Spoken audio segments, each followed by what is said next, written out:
Well, Barry's taken a little calculated risk here, and he's left a slight angle on this red across the table. I think Ronnie might take this on.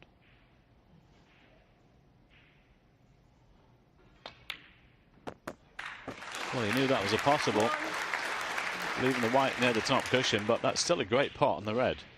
Can't tell you how good that is across the table. You have to be so accurate. Particularly at the pace he played it to get the cue ball off the cushion for the black. You just missed the cannon there for the red to the left, but has this one to the right. It's amazing. You go back to the club after a tournament and people ask you the questions, Phil, those pockets look big this week. You play on these tables, I'll tell you, they are not big. A normal club player, I keep saying, a normal club player, unless he's a top amateur, would struggle on these tables, not just with the cut of the pocket, but the pace as well. Even the top amateurs struggle with them.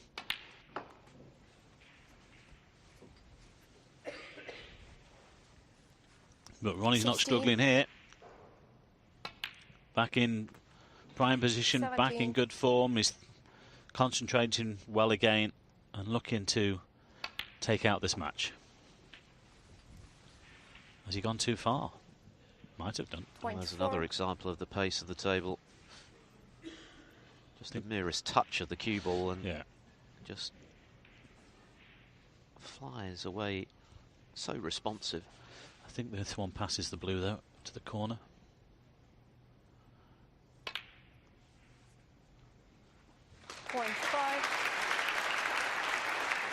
Yeah, the players love these tables when they're playing like this, though. They can just stroke the balls around the table. They don't want what we want the tables to be lumpy, you know, and having to hit the balls a bit harder. They can just and they split these sort of shots. They split as well, quite easy. 33. Anyone for a 147? Ah, hello.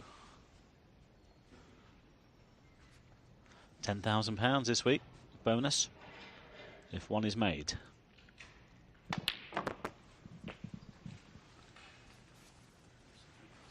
This guy's had 13 already in his career. Amazing. I think he's just asked the referee what the high break prize is or the maximum prize is. He did that once before he potted a red against Mark King and went on to make one. Yeah, well, it was Glasgow, and actually he refused to pot the last black, didn't he? And it was only up to Jan Verhaert to say, come on, Ronnie, we need this last black in, which he did in the end.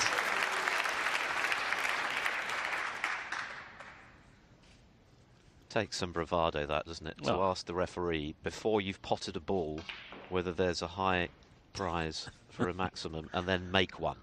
Yeah. I mean, that is arrogance. I think it's called confidence in your own abilities. Touching ball. 48. We talk about that word, don't we? But there's a fine line, Phil, between 49. confidence and arrogance, isn't there? But I know he what you definitely mean. crossed it that day. Yeah, he did. I think it was only £4,000 that day. He said, oh, I can't be bothered with the black. In fact, in the end, he did pot it. One or two people were not happy the way things went, but in the end, he actually gave the money to charity. 56. Which was very good of him. 57. Well, he might as well be down the club practicing here, O'Sullivan. But you wouldn't bet against him doing it. No, not now. 64. He's just asked our referee to hurry up a little bit. 65. I'm in the groove. Get this black onto the spot a bit quicker. It's amazing how quickly things change, isn't it? It only seems like a few minutes ago that Pinches had that opportunity for a 2-1 lead. At that stage, O'Sullivan was steaming mad with the way things were going. Now, 73. he's a picture of serenity. Playing to the crowd. Almost over the winning line in the match. But he's thinking about the maximum for sure. Certainly is. Yeah. I think he's still asking, and he's asking our recorder as well. How much is it?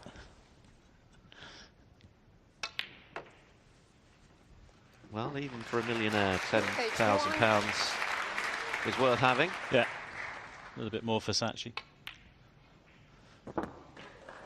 It's on. It's definitely on. 88. Could this be number 14? Tell you what, Phil, it's always nice to get one in the can early as well, isn't it?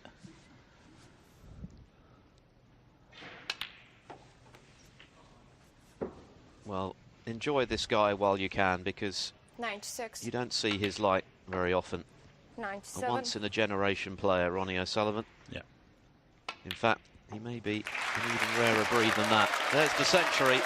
Just genius, really. 104. Could have done with a little bit more there. No, he's not taking the pink, surely. Well, there's the other side of Ronnie O'Sullivan, the perverse side. 111. Going for a 146 instead. I don't think he's ever had a 146, has he?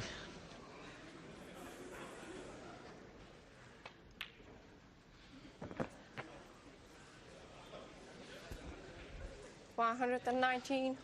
Well, he'll still be in the tournament. There's plenty of time to make one, I suppose. 121. But he's going through into the second round in style. 128. Well, it won't be a maximum, but it's still a break of the most sublime quality.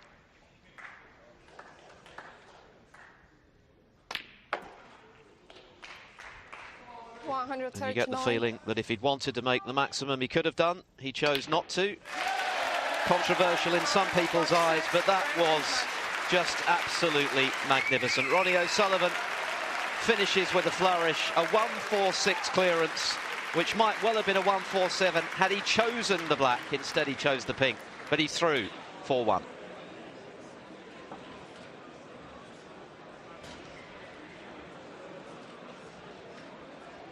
Well, what can you say about that, Mike Hallett? I mean, it was the most extraordinary break.